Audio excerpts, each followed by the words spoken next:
Sahabat doa, dimanapun kita berada dan semua yang mengikuti lewat YouTube, hari ini Tuhan memberi kita tuntunan di mana kita bersama-sama merenungkan rahasia kesehatan dan kesembuhan bagi tubuh kita. Apakah kita berbicara tentang kesehatan bagi tubuh kita? Mari kita lihat bersama-sama Amsal pasal 4 ayat 20 sampai ayat 22. Demikian firman Tuhan berkata, "Hai anakku, perhatikanlah perkataanku, arahkanlah telingamu kepada ucapanku, janganlah semuanya itu menjauh dari matamu. Simpanlah itu di lubuk hatimu, karena itulah yang akan menjadi kehidupan bagi mereka yang mendapatkannya, dan kesembuhan bagi seluruh tubuh mereka." Sahabat doa yang saya kasih dalam Tuhan, mendengar, membaca, dan mengingat firman Tuhan, itulah kesimpulan yang saya dapat dari bagian Amsal pasal 4 ayat 20 sampai 21. Sehingga di ayat 22 dikatakan, itulah yang menjadi kehidupan bagi mereka yang mendapatkannya, dan kesembuhan bagi seluruh tubuhmu. Maka ketika kita mendengar, membaca, dan mengingat firman Tuhan, itu mendatangkan kesehatan bagi tubuh kita. Itu juga menjadikan kita lebih bijaksana, terdidik di dalam Tuhan. Mari kita lihat dengan tepat apa yang dikatakan Amsal pasal 4 ayat 20-21 tadi. Ada 4 hal di sana. Dikatakan, perhatikan firman Tuhan. Yang kedua, arahkan telinga kepada firman Tuhan. Ketiga, mata terarah kepada firman Tuhan. Keempat, simpan firman Tuhan di lubuk hati. Ada bagian-bagian yang dimana kita memakai telinga, mata, menyimpan di hati, dan merenungkannya. Saya ulangi, kita lihat bersama-sama. Oke. Baik. Apakah kelihatan kita semua slide-nya di sini? Nah, perhatikan, dikatakan, saya ulangi, saudara, mari kita lihat bersama-sama. Perhatikan firman Tuhan. Perhatikan. Membaca, memperhatikan. Arahkan telinga kepada firman Tuhan. Mata terarah kepada firman Tuhan. Simpan firman Tuhan di lubuk hati. Saudara, mengapa penulis Amsal meminta kita demikian? Karena kita tahu manfaat yang disampaikan di ayat 22. Saya ulangi, kita lihat seluruh Amsal pasal 4 ayat 21 sampai 20 sampai 22. Saya ulangi dulu kita. Amsal pasal 4 ya, ayat yang ke-20 sampai 22. Apa yang dikatakan di sana? Ya. Hai anakku, perhatikan perkataanku. Perhatikan. Arahkan telingamu kepada ucapanku. Terarah. Ya, arahkan telingamu.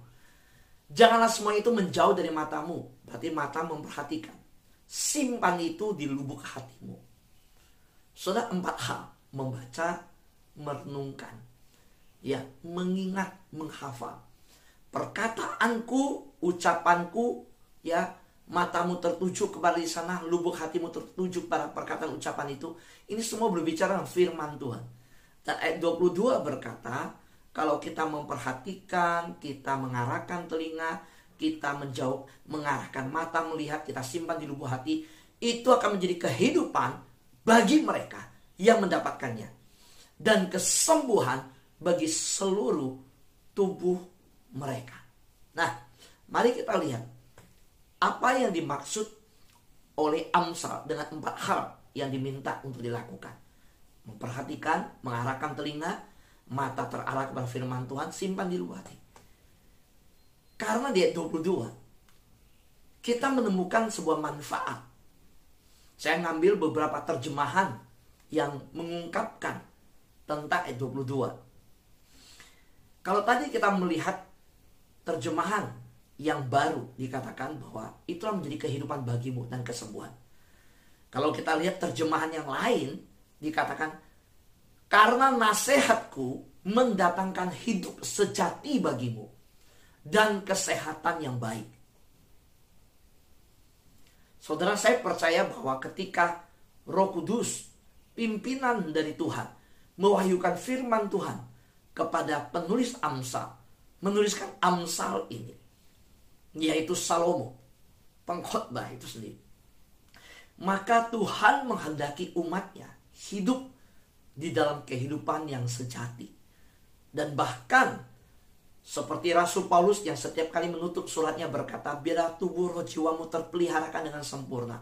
Demikian juga Amsal pasal 4:22 berkata, ketika kita mengarahkan mata, mendengarkan nasihat Tuhan, menyimpan di lubuk hati, artinya membaca firman Tuhan, mengingatnya, ya, menyimpan di lubuk hati, itu mendatangkan kesehatan yang baik.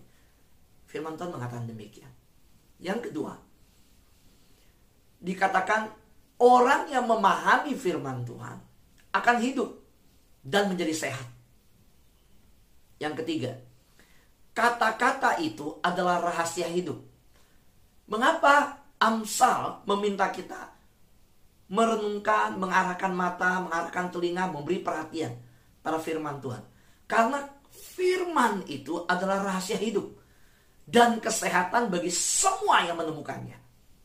Yang keempat, sebab mereka adalah kehidupan bagi orang yang menemukannya dan kesembuhan bagi segenap tubuh mereka. Saudara yang terkasih dalam Tuhan, adakah kita anggap firman Tuhan penting bagi kita?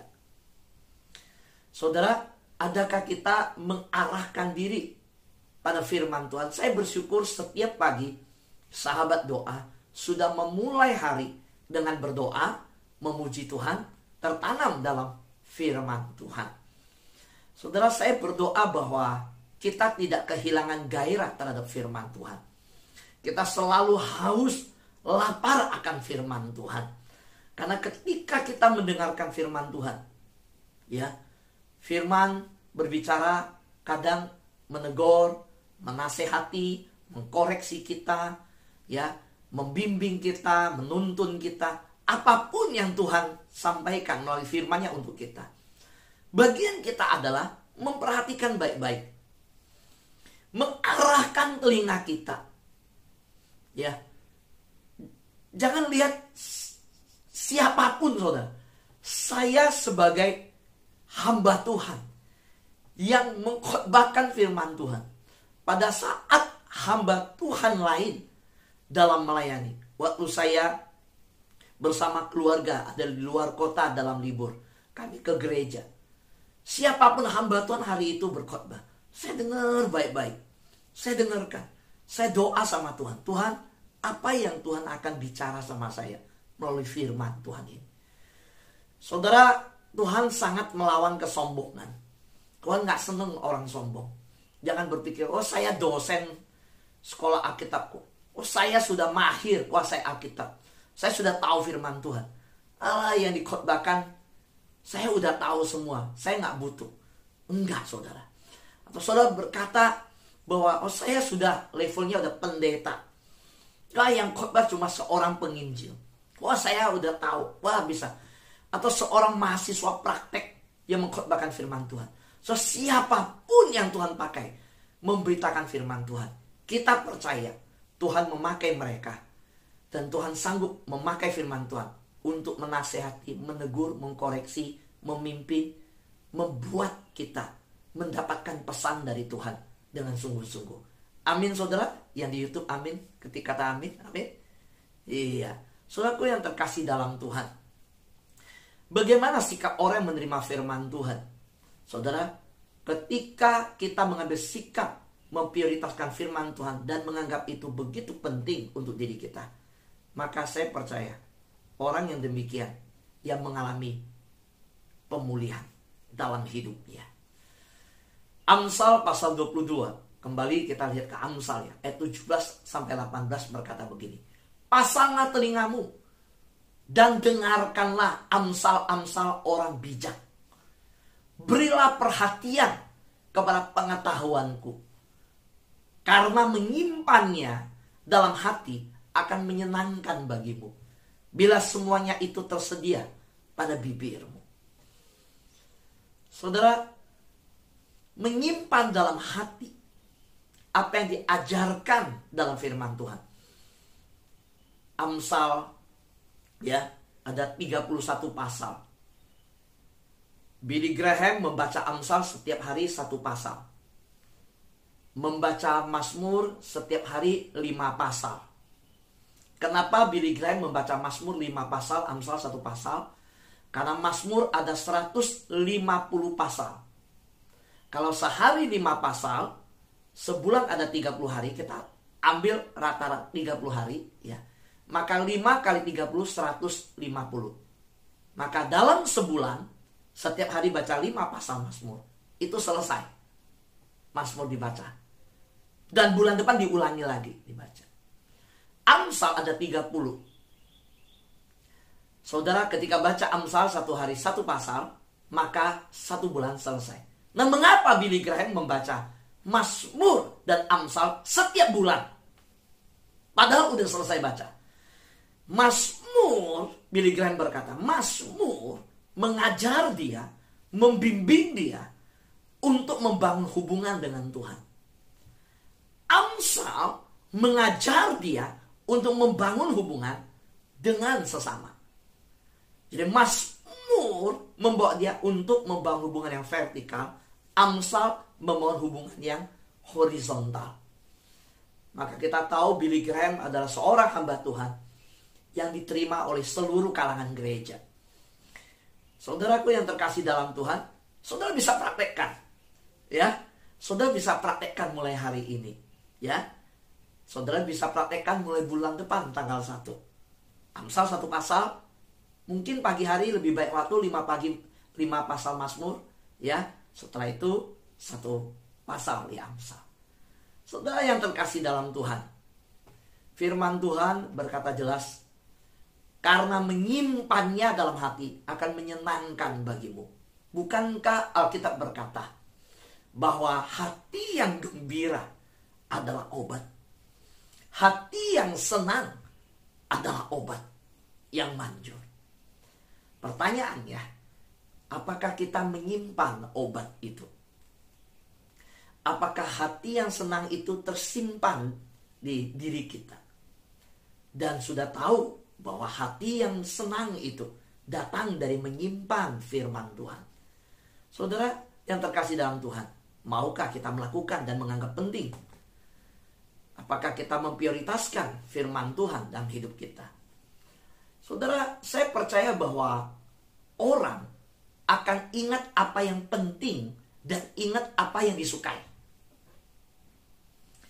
Saudara pasti ingat apa yang penting dan apa yang Anda suka. Hari ini, saudara pasti ingat agenda yang penting itu apa. Saudara pasti ingat, oh saya udah janji sama orang ini. Oh ini penting nih. Saya sudah janji sama anak saya. Saya sudah buat pertemuan. Ini penting nih ketemu dokter. Ini ada janji sama dokter. Oh ini penting nih. Saudara, apa yang penting bagi saudara pasti saudara ingat. Dan apa yang saudara sukai saudara ingat. Saudara suka makan apa? Saudara ingat tempatnya, nama restorannya, menu dari semuanya, menu yang mana yang menyukakan saudara, hati saudara senang. Kalau saya ke sana, saya nggak pesen yang lain. Saya pesen makanan yang ini. Bahkan saudara tahu jauh di sana. Kalau saya ke Semarang, kalau saya ke Solo, kalau saya ke Surabaya, kalau saya ke Medan, kalau saya ke Brastagi, saya tahu sampai di Brastagi restoran mana yang enak. Restoran itu yang enak dari semua menu. Apa yang enak? Karena saya suka menu itu. Saudara, orang pasti ingat apa yang penting dan apa yang disukai. Maka saya percaya kalau kita menganggap firman Tuhan penting dan menyukai firman Tuhan, pasti kita baca firman, kita hafal firman Tuhan, kita simpan di hati, kita renungkan. Kalau ada anak Tuhan berkata, aku anak Tuhan, aku umat kepunyaan Allah, aku sudah dipindahkan dari gelap kepada terang, aku imamat yang rajani, umat yang kudus, pilihan Allah. Kalau kita ada umat Allah, maka kita pasti menyukai perkataan Allah. Kita pasti menganggap penting perkataan Allah.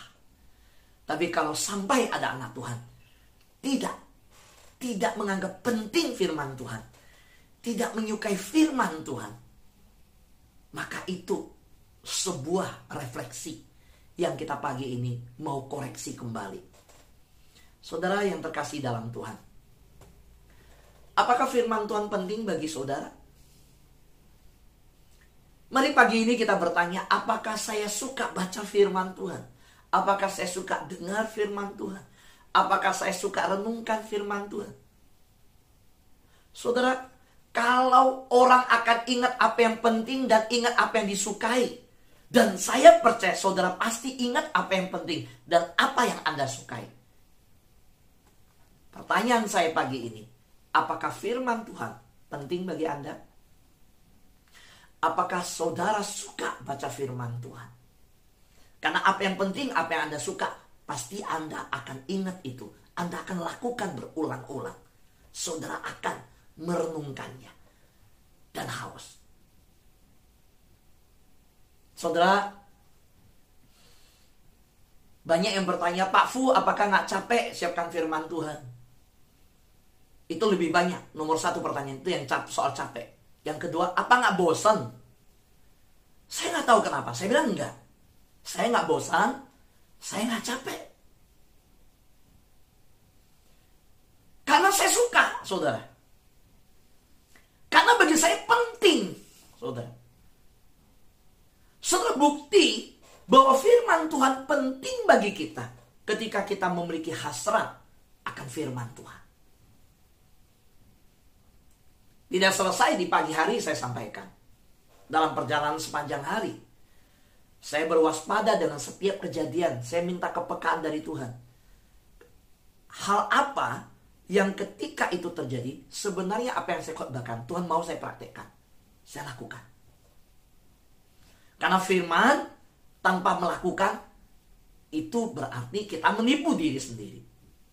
Saudara, saya mengkhotbahkan sebelum ke saudara, saya renungkan buat diri saya. Firman Tuhan, kalau sampai menegur, itu menegur saya terlebih dahulu. Mengkoreksi saya terlebih dahulu.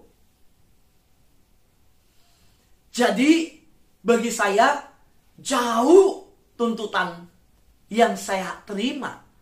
Bahwa yang mengkhotbahkannya dan didengar semua orang, saya harus hati-hati. Karena ketika salah mengajarkan, 133 orang salah dalam berjalan. Dan lebih lagi kalau saya mengajarkan dan didengar 133 di Zoom dan di YouTube, kalau saya tidak melakukannya, maka saya tidak mendapat berkat dari apa yang dikhotbahkan. Dan saya hanya menipu diri sendiri. Dan Tuhan menuntut lebih keras, lebih lagi tuntutan terhadap saya. Karena sebagai seorang pengajar firman, Tuhan memberikan tuntutan lebih daripada yang lain. Jadi saudara kembali, apakah capek, apakah bosan? Kalau orang bertanya kepada saya, hari ini saya mau sampaikan, saudara, bahwa tidak. Kenapa tidak capek? Sama seperti saudara mungkin ibu-ibu yang senang belanja pakaian baru. Saudara, kalau itu penting bagi saudara, saudara akan capek untuk belanja. Bahkan suami Anda berkata, kamu gak capek ya Pak? Baju di lemari udah banyak, jalannya bisa sampai 5 jam di mall, 2 jam aja cukup mah. Enggak capek, karena penting bagi saya. Karena saya suka. Ibu itu mungkin berkata demikian. Saudara, kalau Anda penting bagi saudara, saudara suka. Saudara, mungkin kuliner, saudara mungkin adalah traveling. Saudara akan capek karena saudara suka, karena itu penting bagi saudara. Pertanyaan saya, apakah firman Tuhan penting bagi kita? Apakah saudara suka baca firman Tuhan? Harapan saya, firman Tuhan, saudara berkata, itu penting bagi saya. Saya suka. Kalau penting dan saudara suka, ayo buktikan, lakukanlah. Mengarahkan telinga, mengarahkan hati, menyimpannya. Karena itu akan menyembuhkan tubuhmu. Karena itu kesehatan bagi kita. Menyukakan hati kita. Sahabat yang saya kasih dalam Tuhan, menurut saudara, mengapa lebih mudah ya mengingat skor olahraga?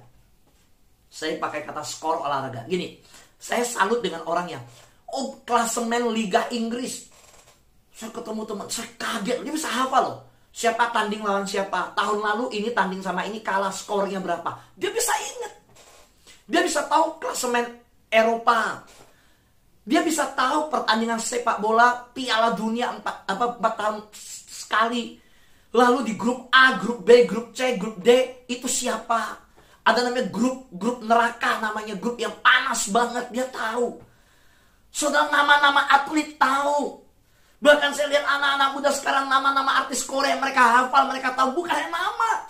Dia tahu kesukaan artis itu. Dia tahu warna kesukaannya. Dia tahu lagu yang dinyanyikan semua artis itu, lagu mana yang paling artis itu suka. Dia hafal. Dia nggak ngerti bahasa Korea, dia bisa hafal. Ketika lagu Korea diputarkan, dia bisa ikut nyanyi. Tahu artinya? Nggak tahu. Hafal. Kok bisa hafal? Tiap hari sampai tidur pun taruh earphone. Berulang-ulang. Lihat cucu kita, lihat anak kita. Bukankah begitu mereka lakukan? Atau yang ibu-ibu. Soalnya kita resep favorit kita tahu. Ketika masuk dapur, kita tidak lagi perlu mengingat bahan apa yang diperlukan. Kita tahu bahan ini berapa timbangannya, bahan ini harus bagaimana, kita tahu.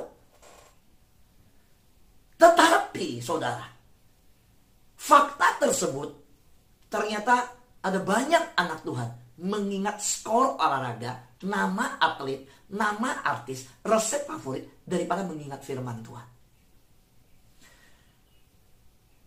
Apakah Bapa di surga tidak sedih hatinya yang kita memanggil dia Aba, ya Bapa? Sama seperti seorang anak tidak pernah ingat nasihat ayahnya, tapi dia lebih mengingat akan perkataan temannya.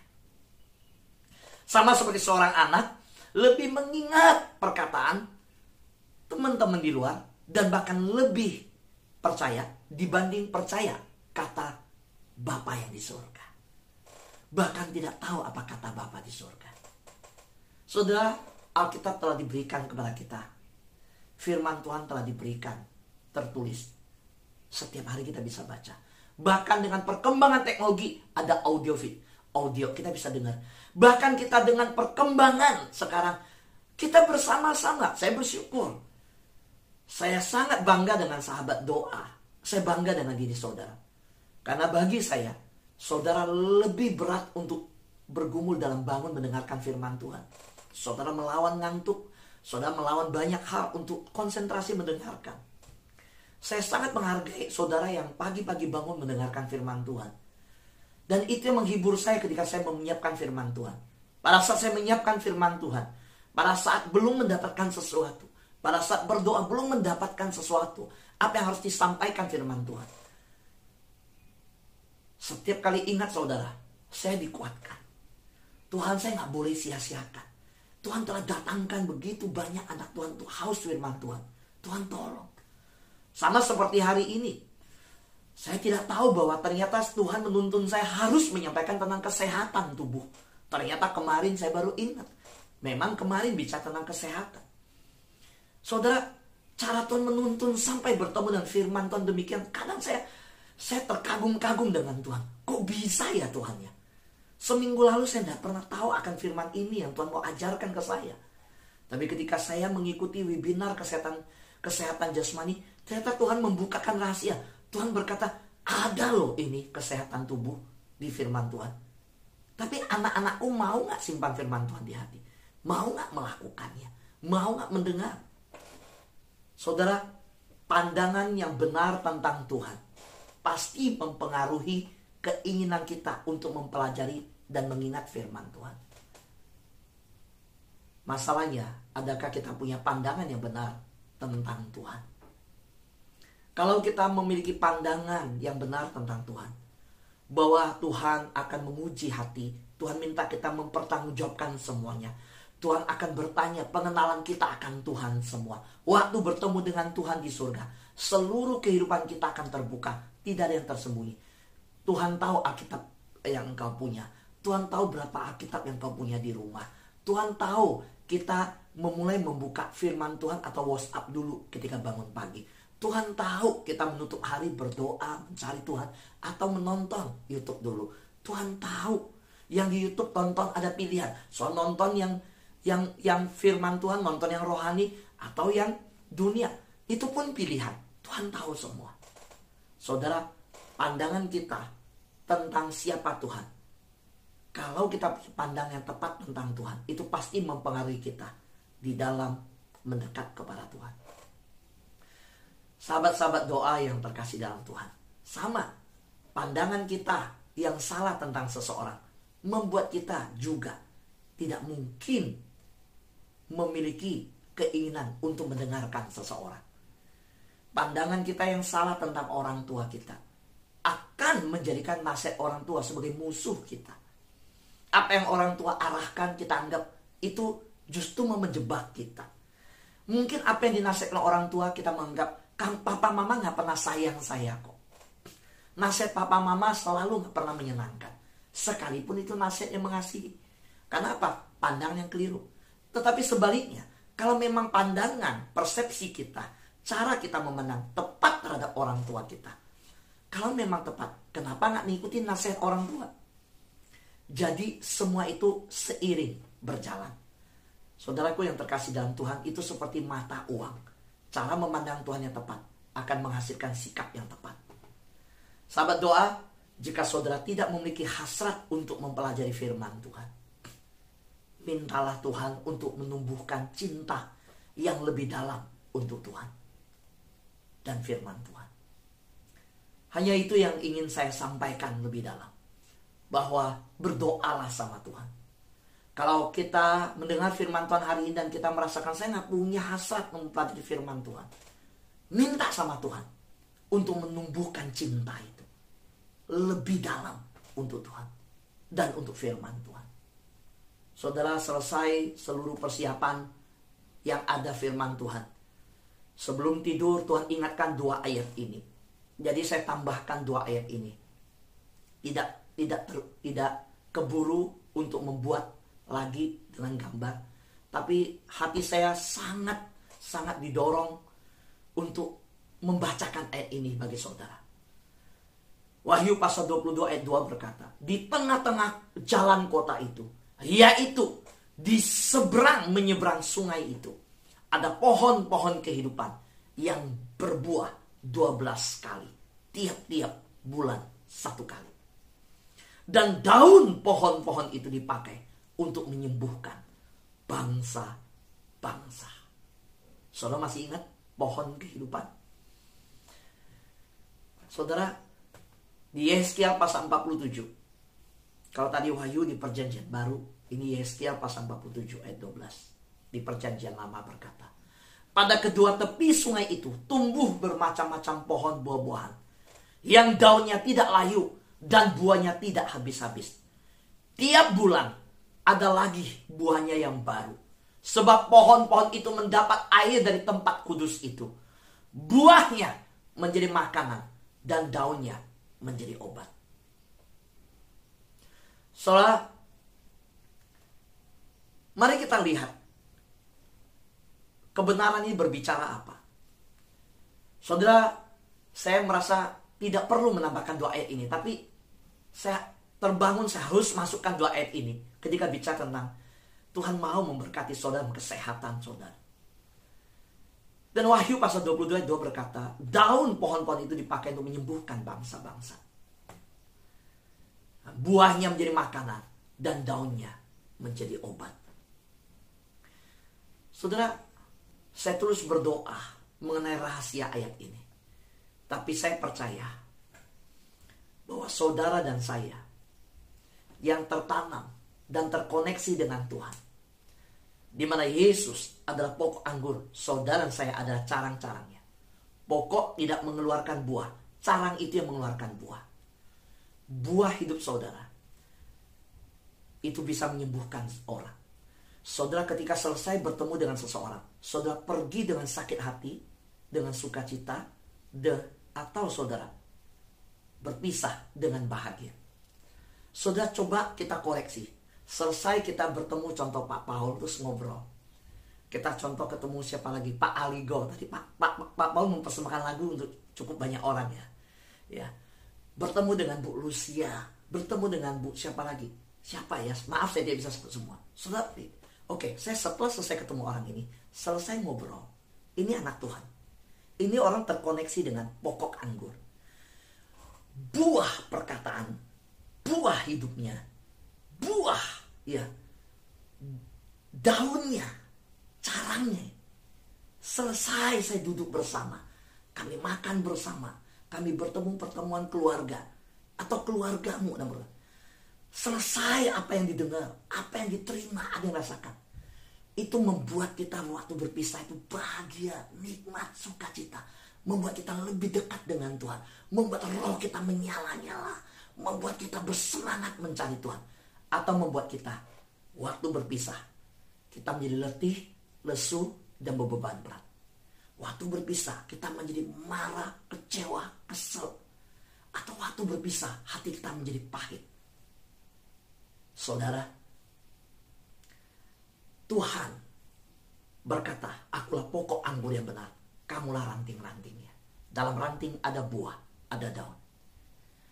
Ketika kita bertemu dengan orang, hari ini selesai saya tutup ini, saudara, istrimu mungkin bangun, anakmu bangun. Waktu mereka bertemu kita, perkataan yang mereka dengar, hidup yang mereka terima, sikap yang mereka, semua yang mereka terima, apakah menyembuhkan mereka? Apakah menyukakan, membuat mereka senang? Mertuamu, menantumu, cucumu, anakmu. Demikian juga ketika nanti engkau ke mall ketemu teman. Ada yang penting nih aku mau cerita, yuk kita ngobrol. Apakah selesai kita bertemu dia, kita membuat hidupnya lebih dekat dengan Tuhan, lebih bergairah dengan Tuhan, lebih nempel sama Tuhan, atau membuat dia kecewa, dia makin jauh dari Tuhan. Justru kita transferkan kepahitan, atau dia jatuh dari persekutuan, atau dia menjauh dari Tuhan. Saudara, hidup kita ternyata bisa menyembuhkan orang, bisa memulihkan orang. Jangan terputus dengan pokok anggur itu. Saya percaya Tuhan kita adalah pohon kehidupan. Yang percaya katakan amin. Tuhan kita adalah pohon kehidupan. Yang katakan amin boleh lambaikan tangan. Tuhan kita adalah pohon kehidupan. Maka setiap anak Tuhan yang nempel pada pohon kehidupan, ranting itu adalah menghasilkan kehidupan, bukan kematian. Tuhan kita adalah Bapa pengasih dan penyayang. Dan Tuhan telah mengatakan, iblis datang membunuh, mencuri dan membinasakan. Maka setiap ranting yang menempel hanya menghasilkan daun dan pohon yang menyembuhkan. Sudahkah kita menyembuhkan dan memulihkan dan menghasilkan buah yang menyembuhkan? Saudara dan saya adalah imamat rajani, umat yang kudus, kepunyaan Allah, sudah dipindahkan dari gelap kepada terang, umat kepunyaan Allah sendiri. Hasilkanlah buah dan daun yang menyembuhkan. Amin. Tuhan berkati kita semua.